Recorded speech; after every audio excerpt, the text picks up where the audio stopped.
ननकाना साहिब ज़िलाई इंतजामिया, दीगर ज़िलाई सरबराहान और डिस्ट्रिक्ट पुलिस के तमाम अफसरान व जवानों की खिदमत काबिल कदर हैं। बैसाखी फेस्टिवल 2023 की तकरीबात को पुरअमन कामयाब बनाना अहम जिम्मेदारी थी। ननकाना पुलिस और दीगर अजला से आने वाले तमाम अफसरान व जवानों का शाबाश। इन ख्यालात का इजहार डीपीओ इजाज रशीद ने सिख बरादरी के बैसाखी फेस्टिवल 2023 की बैरून मुमालिक से आए हुए सिख यात्रियों की ननकाना से रवानगी के वक्त किया। तफसीलात के मुताबिक सिख बरादरी के मजहबी त्यौहार बैसाखी फेस्टिवल 2023 की 3 रोजा तकरीबात पुरअमन इख्तिताम हो गयी। ननकाना पुलिस के अफसरान व जवानों ने तकरीबात को पुरअमन कामयाब बनाया। बैरून मुमालिक से आने वाले सिख यात्रियों ने फूड प्रूफ सिक्योरिटी इंतजाम और दीगर सहूलियात की फराहमी पर हुकूमत पाकिस्तान और पंजाब पुलिस की खिदमत को खूब सराहा। सिख यात्रियों की ननकाना से रवानगी से कबल डीपीओ ननकाना इजाज रशीद ने मेहमान सिख यात्रियों से मुलाकात की, जिस पर सिख यात्रियों ने फूड प्रूफ सिक्योरिटी की फराहमी पर खराज तहसीन पेश किया। सिख यात्रियों का कहना था कि हम भारत से ज्यादा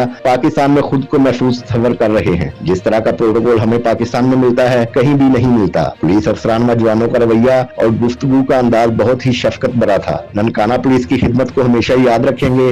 रवानगी के वक्त पुलिस अफसरान व जवानों ने बुजुर्ग सिख यात्रियों की मदद भी फराहम की। मेहमान सिख यात्रियों को सिक्योरिटी के फूड प्रूफ असार में ननकाना से रुखसत किया गया। डीपीओ ननकाना का कहना है कि बैसाखी फेस्टिवल को पुरअमन कामयाब बनाने वाले पुलिस अफसरान व जवान काबिल तारीफ हैं। सिक्योरिटी ड्यूटी में नुमाया कारकर्दगी दिखाने वाले अफसरान व जवानों को तारीफी असनाद और नकद इनाम दिया जाएगा।